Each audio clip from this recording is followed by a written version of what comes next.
Welcome to Radio Who, What, Why. I'm Jeff Schechtman. 48 years ago, on June 5th, 1968, the world shifted on its axis. The assassination of Bobby Kennedy after his victory in the California primary changed politics forever. Unfortunately, today, few remember those events, what they meant, and what Bobby Kennedy might have offered the country. One of those that do remember is our guest today on Radio Who, What, Why, Paul Schrade. Paul is now 91 years old. His memories of the details of that night, of being shot himself, and of his long relationship with Bobby are crystal clear.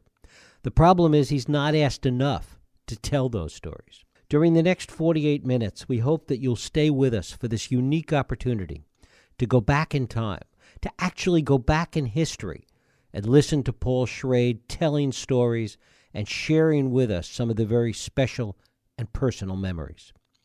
I hope that when you're finished listening, you'll all feel that you understand some of the mystery surrounding Robert Kennedy's death and how he actually might have changed America. It is my pleasure to welcome Paul Schrade to Radio Who, What, Why. Thank you, Jeff. It's great to have you here. First of all, tell us a little bit about your history with Bobby. How did you two get to know each other, and a little bit about your involvement in the campaign back in '68? Well, I wasn't a real great fan of the Kennedy brothers. We were supporting Adlai Stevenson, 52, 56, and first met them at the Democratic Convention in Chicago. They were coming out of a UAW, United Auto Workers Union, reception area, and they walked up to Walter Reuther, the president of our union, and me, and said, Jack said, "Walter, how can I get your support for the vice presidential nomination?" And Bob joined in, and Walter said to him, "Young man, you've got to change your voting record," very sternly. And they laughed and left. That was our first contact. In '60, I'd been president of my local union, United Auto Workers at North American Aviation, and had gone to Detroit to be an assistant to Reuther, and Walter was supporting in '60 Jack Kennedy, but we had an open endorsement policy, and I was campaigning for Stevenson. And at some point, it became evident that Stevenson was not going to actively campaign, but was sort of waiting for the third round and as a candidate and be drafted. And I felt that was not a very good idea because Lyndon Johnson was also in the race. So I went to Walter and said, "Look, I'm giving up on the Stevenson. I don't think he's that interested in making a fight for it." And Walter, the president of my union, he called Bob Kennedy, and Bob said, "I'll send Paul back to California. He can work on the Stevenson delegates of 52, 56, and bring him over to Jack Kennedy." And I agreed to do that. And that's when I spent a couple of weeks ahead of the convention and worked with Bob, and was very active, and we actually shifted a bunch of Stevenson people over to Jack Kennedy. So that was my first working operation. He was just a wonderful guy to work with, very friendly, delightful, very coordinated and effective in working for his brother. Well, a number of things happened at the convention which really cemented my relationship with Bob. The Michigan delegation and the '60 convention was off the floor objecting, as most of the labor union leadership objecting to the Johnson choice for vice president. And I worked with Bob and with Walter Reuther, and was able to get a very liberal statement of Johnson over to the Michigan delegation, which was off the floor, wanted to put up Soapy Williams, the governor of Michigan, as a candidate against Johnson. And when the vice president of our union, Leonard Woodcock, read that statement, you could just feel the pressure go off, and they decided not to oppose Johnson, but sort of vote no on the floor of voice vote. Anyway, that was the kind of thing that working with Robert Kennedy, and if you can see that you're effective, he would, we built a relationship. And after the JFK assassination, talk a little bit about your interaction with the Kennedys after that. Well, Bob was really in bad shape after that. I spent some time with him in Washington at meetings, and he would just sit with his hands clenched and sort of bent over in his chair and just not talk very much. And it took about a year before he actually got out of that period of gloom and suffering over the loss of his brother. And the next thing that happened was we began working with the Farm Workers Union with Cesar Chavez and Dolores Huerta back in '65, and there was a Senate committee that Bob was on that was going to investigate this, and Bob was not scheduled to come out, so I made a couple of calls, and Peter Edelman, who worked for Bob, actually convinced Bob to come to California. He spent 2 days in '65, touring housing, showing how, understanding the farm worker housing was just as bad as what he saw in Mississippi. So he really grabbed onto this, and when we had a hearing at the Delano High School up in the San Joaquin Valley farm area, the sheriff and DA that were there, and the issue was, why are you arresting peaceful pickets? He said, well, they're being threatened by other workers and other people, we're coming out to kill you, get away from our, get off those picket lines and so forth. And so Bob said, well, that's kind of a strange thing. During lunch break, why don't you go read the Bill of Rights and the Constitution and understand the right to peaceful picketing? And that just brought down the house. Well, following that, there was a very brief conversation with Cesar and Dolores out front. Bob was not very, talkative at some time, but they sort of looked at each other, said a few things, and then we went out and walked the picket line. And I've never been on a picket line with a person holding office, and here a U.S. Senator was walking a farm worker picket line at the biggest grape vineyard in California, the Giorgio Ranch, which was on strike.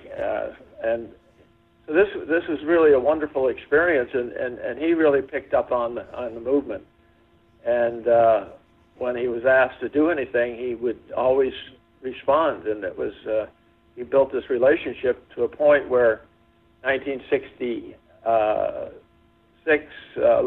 68, when he started campaigning in California, it was immediately endorsed by Dolores Huerta and Cesar Chavez, and that became an important part of his campaign. It was that relationship that I had with him was carried over into the farm worker struggle, and was very important in his election in '68. And talk a little bit about that night 48 years ago. Well, it looked pretty close because there was a stand-in for Hubert Humphrey, and also Gene McCarthy was on the ballot. But the contest was really between McCarthy and Kennedy, and it was very tight. I was doing my job as a union rep at that point, reopening up negotiations with Douglas Aircraft along with President Ruther, my union, and so we also flew up north and came back. I had actually voted, of course, early in the morning. We were up north for a meeting, came back, and I was going home because I thought, victory celebrations are not my thing, but the word was out on the radio about 8, 9 o'clock that didn't look too good for Kennedy, so I decided to go down to the hotel. A friend of mine came and said, Bob heard you were here in the hotel, to come on upstairs. So we spent the evening just waiting for the count and taking phone calls. And it was just a wonderful time because the spirits began lifting as it became closer and closer to his victory in California. At one point, we decided to go downstairs, and Bob and Fred Dutton and Frank Mankiewicz went into a bedroom and went over his notes and decided to go downstairs. Well, on the way down, he said, look, I don't have Dolores Huertas on my notes, and I understand Chavez Cesar Chavez can't be here. Would you write it down? So I did that and ran down the stairs from the 5th floor and caught up with him in the kitchen and went to the embassy ballroom where there's over 1,000 people just cheering away. A lot of young people, very mixed group of supporters. And it was just a sensational time for me because I had some problems with Reuther over my endorsement of Robert Kennedy. In fact, Lyndon Johnson called Reuther at one point and asked him to get me out of the race after I had endorsed him, and it was before Reuther had made up his mind, but I totally refused. So it was a real moment of joy for me to be there with him and being thanked by him on the platform as the votes came in for him. And talk a little bit about what happened afterwards. Bob was supposed to go off the left side of the platform, but it was understood that he shouldn't go back the way he came in. It's sort of a strategic decision for protection. And I went off the left of the platform through the waiter doors into the kitchen and pantry area and waited for him. And he came out the back of the stage alone at that point, which was really strange because his bodyguards weren't with him and Ethel wasn't with him. Ethel was pregnant at that point with Rory, and they were, and so Bob's bodyguard, Bill Barry, who was his official bodyguard, and Rayford Johnson and Rosie Greer were also standing in because these two big guys, and they were behind him. And Bob said to me, "I want you and Jess with me."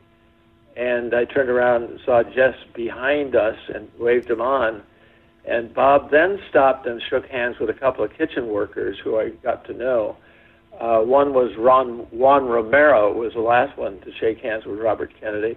And then we moved eastward towards the Colonial Room, which was at the end of the pantry area where the media was waiting for him. And at that point, as we turned and walked eastward, the television lights went on and sort of blinded me, and all of a sudden I started shaking. I didn't know what happened. I actually felt I was being electrocuted. But I got shot in the head at that point and went down. When that happened, you were unconscious at the time, correct?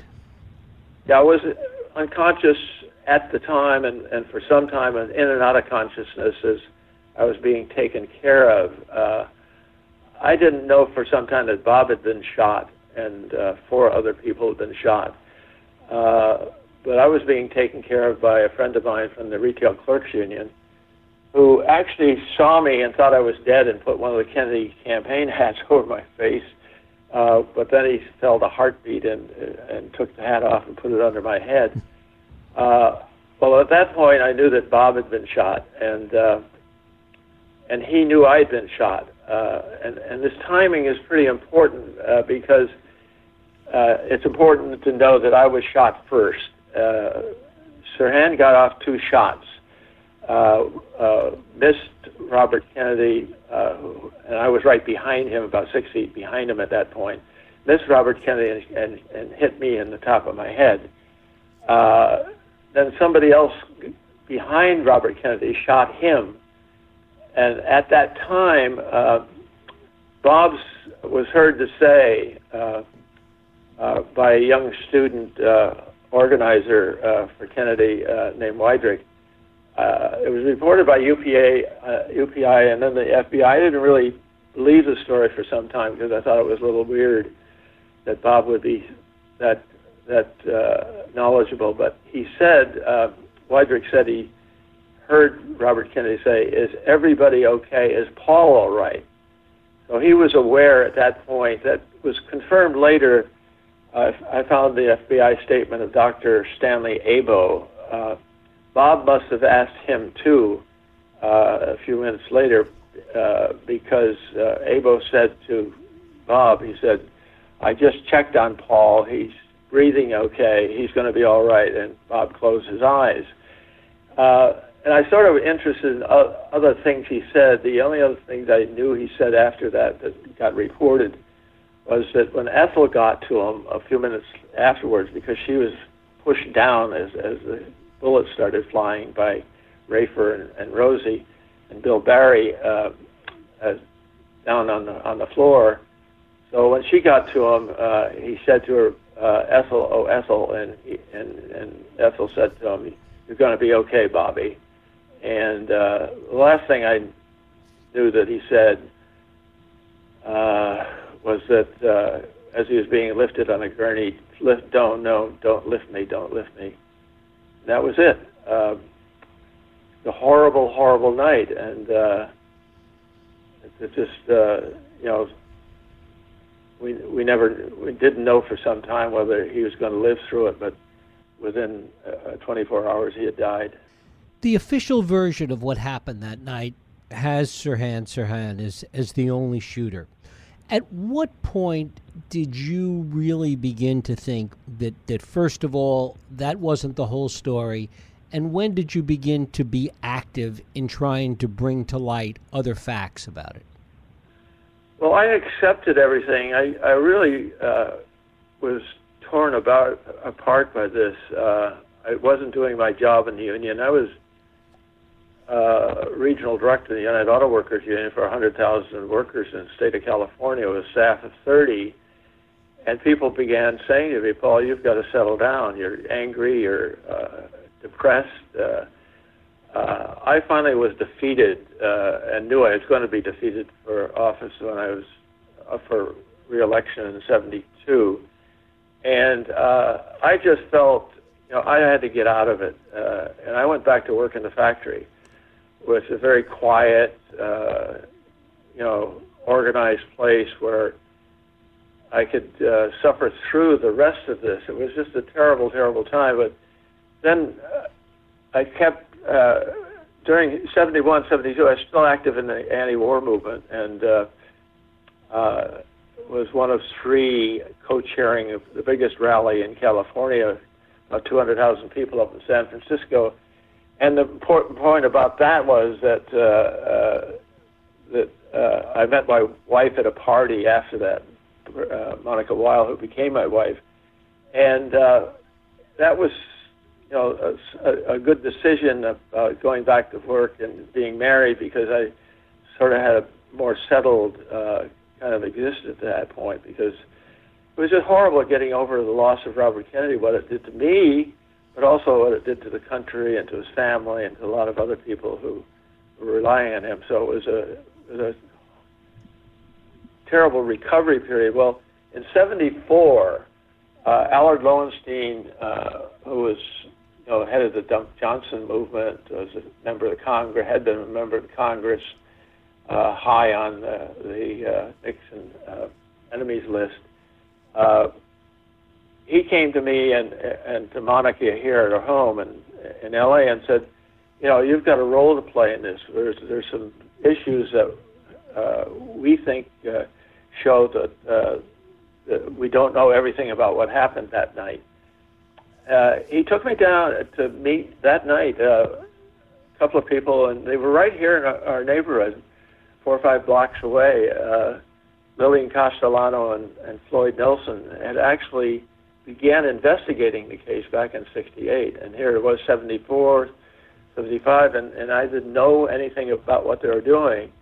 And actually what they found was that some friends of theirs had a photograph of what they claimed were 2 bullet holes in a door frame in the pantry area behind us when we were walking through the pantry. And they tried to get some answers from the LAPD and the DA, but they were fended off. They went public with an LA Free Press article and got some attention, but not very much. They did get the attention of the district attorney, Evel Younger, who said after the trial of Sirhan in 1969, a year and a half, a little over a year after the shooting, that he was going to open up the files. There's lots of information there. We don't want another Dallas, so there'll be full disclosure. Well, what we found out later in '88 when we got the files out that were locked up, actually, we found out that those two people who said they saw those bullet holes in the door frame, there were actually a destruct order within a few weeks of their announcing this publicly. So here again, we were supposed to get full disclosure, and the files were locked up, and they wouldn't answer any of our questions, and that was a really hard road to go, but we started that in '74, '75, with Alec Lowenstein leading the way, and some really good attorneys at that point that were helping us. And where did the investigation go from there? Because it seems like there were quite a number of years where it was really dormant. Yeah, well, what I was able to do is file a lawsuit as a victim against Sirhan and any others that might be involved.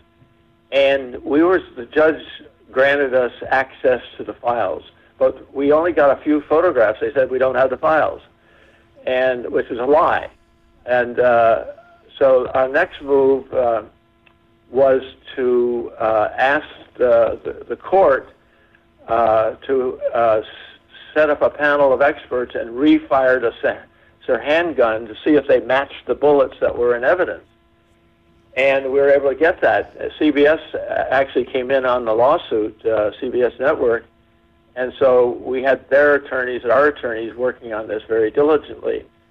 Well, we all, I had a right to choose one of the experts, and the other parties did too, Sirhan and the others. So we had 7 really great experts go over the evidence, and we were astounded by what we found. They refired the gun and tried to match up against 3 bullets that the district attorney and the police department submitted to the court and to this panel. The 3 bullets they sent matched each other. One was the Kennedy neck bullet, the only whole bullet extracted from the 4 that were shot at Robert Kennedy. And the Wiesel bullet, they were able to extract his bullet and one from Ira Goldstein, 2 other victims. Those bullets matched each other but didn't match the Sirhan gun. Well, the neck bullet wouldn't have matched the Sirhan gun anyway because it was fired by the second gunman. So this was a dilemma that we faced, and we tried to get them to go further with this evidence, but we were blocked by Evel Younger, who is now the Attorney General for the state, who was this guy who was for open disclosure. Well, he filed lawsuits. He filed against our having any further testing. So here we are with this expert panel of 7 experts saying the bullets don't match the Sirhan gun, and it was kind of a devastating thing because it actually proved there was a second gunman involved. Because that bullet 47, if it matched the other bullets, then there was something happening. Well, our theory, and it's pretty well founded on fact, is that they substituted substitute bullets from a gun they took out of storage in order to have bullets all coming from the same gun to cover up the Kennedy neck bullet, which came from the second gun. So here we were, with all this information, and then the DA at the time and the Attorney General were opposed to anything further, and the judge closed down the case. Well, then there was this long period where we couldn't get into the files. We began fighting for the files, and it was we went to the grand jury in '72. The grand jury wouldn't hear us, even though we had a right to be heard on the evidence that we had. We also went to the district attorney with 5,000 documents and all the evidence of the second gunman and the evidence about the Sirhan shots. Anyway, it wasn't until 2008 that we were able to get any further information going, and that was a result of Brad Johnson, senior writer, now retired from CNN. He found an audio tape in the files.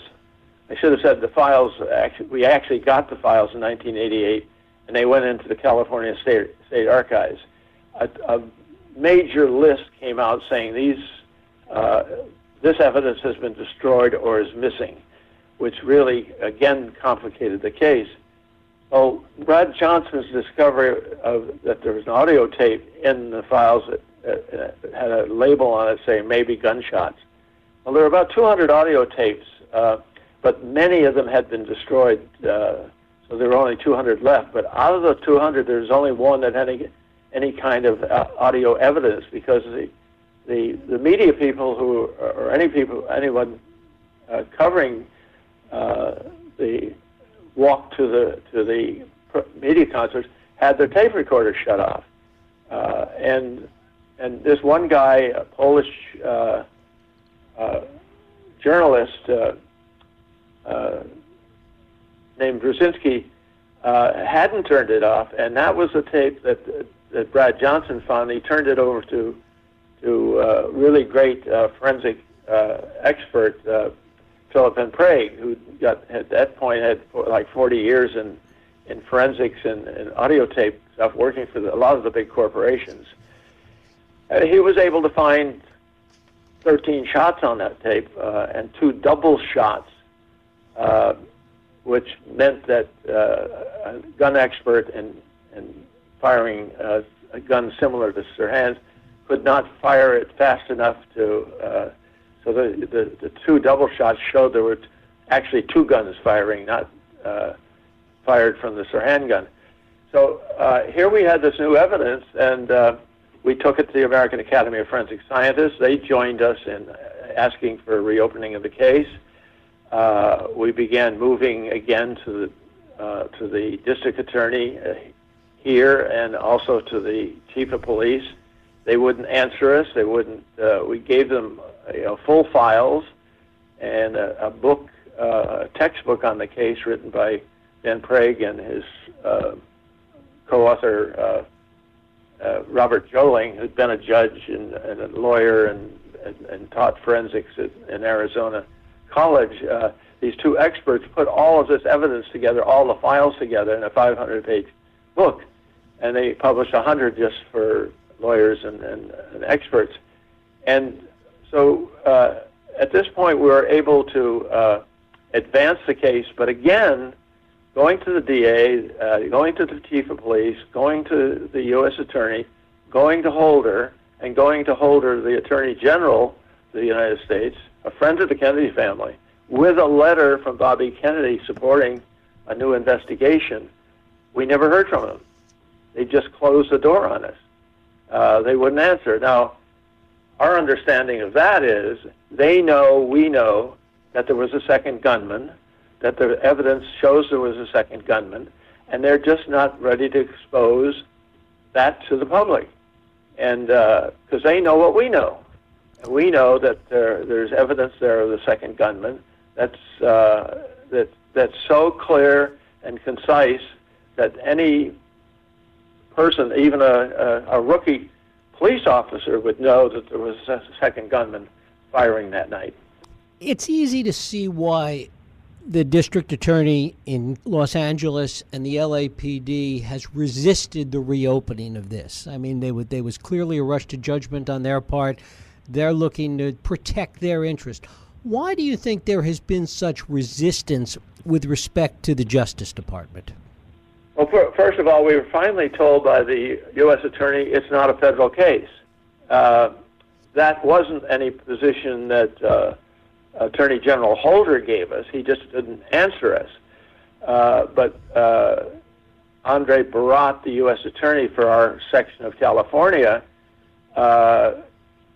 he did one good thing. He facilitated a retest of the gun by the FBI.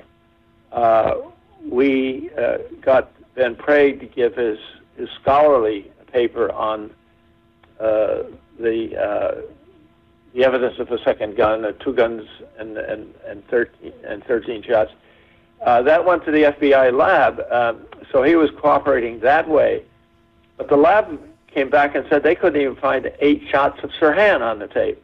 Then we found out that the Washington Post and certain forensic societies have been really seriously critical of the FBI for a lot of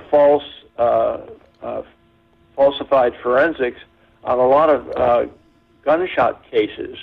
And here we are dealing with a faulty FBI lab and getting a report back saying,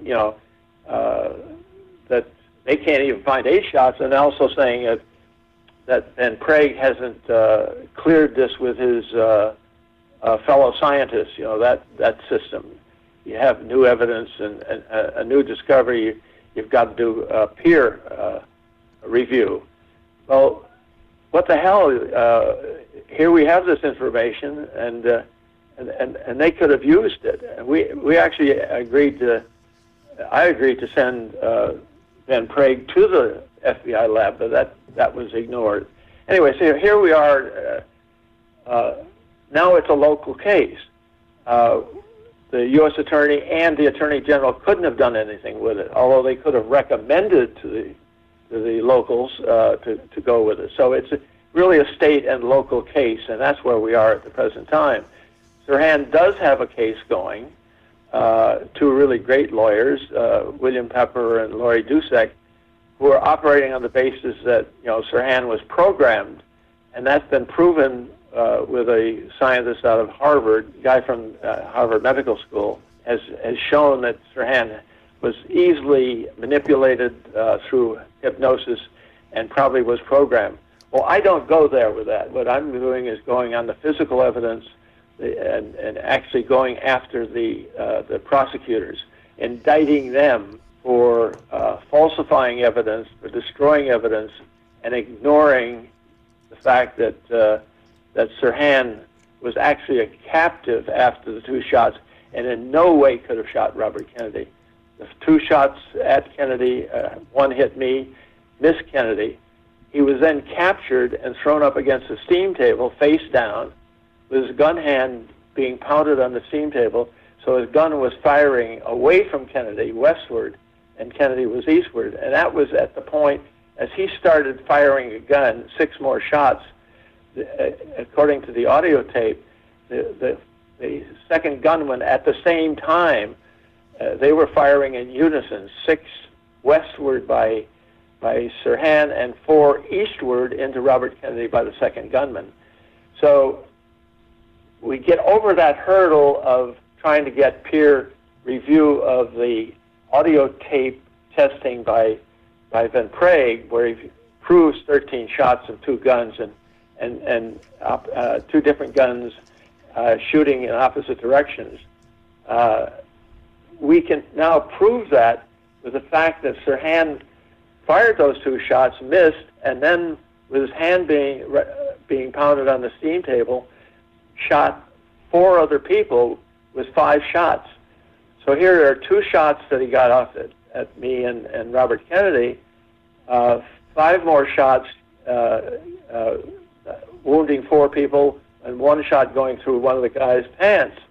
Here's proof of 7 shots being fired by Sirhan out of an 8-shot revolver. No chance to reload. He didn't even have extra bullets in his pockets. Here we can prove that those bullets could not have gone into Robert Kennedy. He was firing in a different direction at that point, and the second gunman was firing eastward rather than westward. So here we had the physical evidence that really confirms the Ben Prague scientific evidence that he created and analyzing that audio tape. So we're in a hell of a good position at this point to prove the second gun 2 ways. One, by the firing of the gun of Sirhan. 2, 1 missing Kennedy, and 2 missing Kennedy, 1 hitting me. and the 6 other shots being taken care of. There was no possible way that Schrade could have fired those 4 shots. First of all, he was not in position, and he was out of bullets.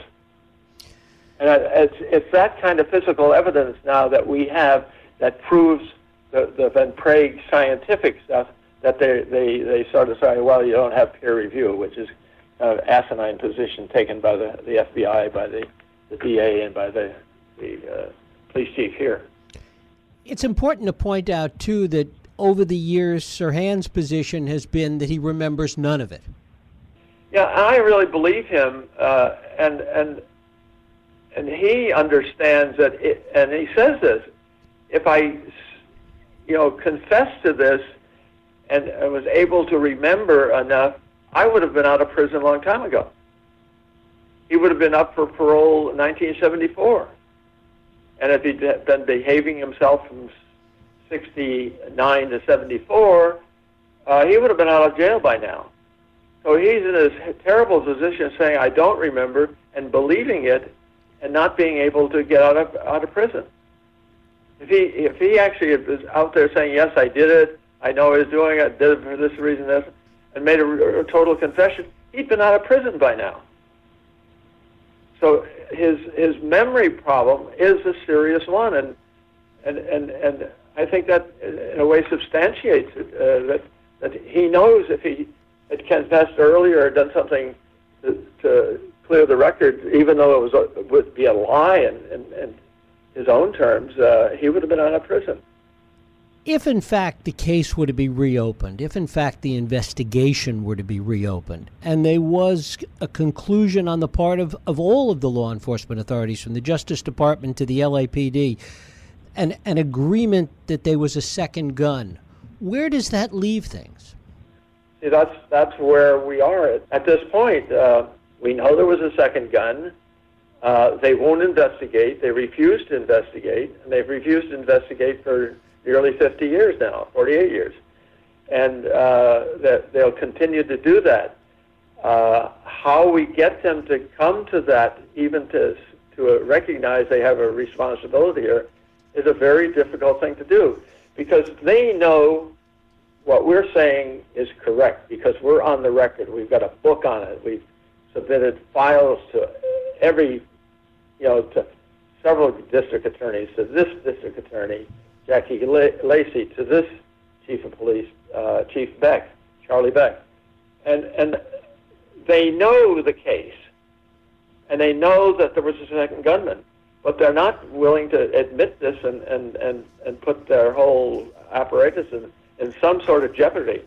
I don't know why truth jeopardizes them. It certainly jeopardizes their integrity as peace officers. How do you think this will play out at this point? Well, my first step was to acknowledge what we know about Sirhan, that he didn't do it and couldn't have done it. And that was covered up completely by the investigation. And that's why I went down to visit, because I've been working with his lawyers, although I don't collaborate with them technically, because they have a different strategy and a different case than I do. My case is that the prosecutors actually framed Sirhan and covered up the evidence that he didn't do it, and covered up the evidence of the second gunman. So it's they accuse kind of position them in, or I'm accusing them of actually not doing their jobs and knowing it. So we're running on parallel courses here, and that's one reason I went down to say to Sirhan, mainly, you did not do it, even though you believe you did it and you were convicted for doing it and don't remember doing it. You actually did not do it, and I know that. The evidence shows that clearly, and it's conclusive. So I wanted him to know that somebody was working on this case. And I said to him, and I forgive you for shooting me. You didn't know who I was. I was an innocent bystander. You were there shooting at Robert Kennedy and missed, shot me, and then were captured, and you were not able to shoot Robert Kennedy. So I wanted to make it clear to him that there might be some hope in this, that we could get him out of prison. Because in knowing Robert Kennedy here, and knowing him well, Robert Kennedy would be appalled at what they're doing to this guy. They're harassing him. They're holding these parole board hearings and going over his case. Shows he's in there. He's up on good behavior, but refused to recognize there is evidence that he didn't do it. So that's what made me so angry at that meeting. I was out of control when I was there, but and this year I found out that I had victim rights to go to the parole board. That first time I ever knew this. So I applied and said I could, was instructed that I could say anything I wanted, take as much time as I wanted. I would be the last one to parole board hearing. But after listening for a couple of hours to the parole board people going over his record and talking about it and asking him where he could go if he were released. Yes, I could go back to Jordan. I had some family there. That's where my family was. Still a citizen of Jordan. Yes, I could go back to Pasadena. My brother is living in our family home. He would take care of me. And in a way, sort of tantalizing him with this. And then I just felt really awful for him that they were doing this to him, because they were not going to release him. And then the assistant district attorney, retired, who handles parole board for the district attorney, just went after him viciously based on really false evidence that I knew was wrong, and I contended with him and as he was doing this. Fortunately, there's an AP reporter there, a pool reporter, and he was watching all this. In fact, I was sitting next to him, listening to all this, and he could see how agitated I was and how agitated I was when I had a chance to speak out. And then when I started talking to Schrade, who was across the table about 8 feet away from me, the chairman of the parole board said, "Mr. Schrade, you cannot talk to him directly." I said, "Look, I'm here. I know my victim rights. I'm talking. That's why I'm here. I want to tell him that he didn't shoot Robert Kennedy, and I'm going to do that." And just fended him off, and had to stop a number of times. I had a prepared statement and tried to read it and did it pretty well, but I got through it. And towards the end, they took a recess and came back and said, "Well, you'll have another hearing in 5 years." It's so horrible. Schrade, as I was talking, would nod occasionally and was listening very intently to him. But as he moved away from his position on the other end of the table, he was going to come fairly close to me, and he was smiling for the first time and reached out his hand. And I was approaching him so I could shake his hand. They wouldn't allow that. They just yanked him. The guards yanked him and took him back to his cell. Is it your sense, Paul, that the cover-up, the refusal to reopen the investigation, is covering up on the part of the LAPD and the LA District Attorney's Office, covering up previous incompetence, or is there something more behind it? Well, there were two cases the year before, 1967. There was a Jack Kershke case, which we every once in a while we'll get a little blip on the screen on that. Back in 74, 75, because the Chief Davis told me, that's the Kershke case. Well, I didn't pick up on that. Well, what I found out recently, the Kershke case was a deputy district attorney of District Attorney Evelyn Younger, who shot his wife and her lover in their bed and then tried to cover it up with an alibi. And so Evelyn Younger had this case going, and it went on appeal.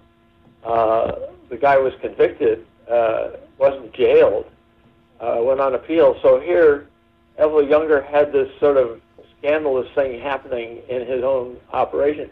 Well, the appeal court came down in 1975, at the time we first got involved, and they really attacked Younger and his criminalists for near perjurious conduct, and showing a number of ways they actually tried to fix this case to make this guy look innocent. Well, the same thing was I can't get into the details of each thing that they did in the Kursky case, but there's a parallel situation in the Robert Kennedy case where they did exactly the same thing and got away with it by falsifying evidence and producing false evidence to the jury, so the California appeal court actually attacked the criminalists and Younger for their behavior in that case, and that's repeated over in the Robert Kennedy case. So it becomes a very big political thing, particularly for Evelyn Younger, who was running for Attorney General during the Robert Kennedy Sirhan case, and had this Kursky case in his background as well. So I think there's a lot of politics involved in this thing, mainly based upon what Evelyn Younger's ambitions were at that point, and why he was trying to cover up. And he did. He covered up the second gunman and covered up the fact that Sirhan was a captive after 2 shots and was unable to shoot Robert Kennedy. And they knew that. And Paul, when you look at our politics today, what do you think Robert Kennedy would think of where we are today? Tough one, and I don't know if you can even answer that. Such a good person, and developed very rapidly. When he became probably the best political person I ever known, and really deep into problems that people were facing, poor people, people of color, different origins and so forth. He was really a great human being that you could see developing right from 1956 when I first met him until 68. So he would be appalled at what was happening now. And I think the other speculation is, if he had lived, would we be the same as we are now with the terrible politics of the Republican Party and this horrible person, Donald Trump, running for president? Or again, try to predict on day from what's all about this is hard to do. Paul Schrade, I thank you so much for spending time with us. Okay. I appreciate it. Thank you for being with us. And thank you for listening and joining us here on Radio Who, What, Why. I hope you'll join us next week for another Radio Who, What, Why podcast. I'm Jeff Schechtman. If you like this podcast, please feel free to share it and help other people find it by rating and reviewing it on iTunes. You can also support this podcast and all the work we do by going to whowhatwhy.org/donate.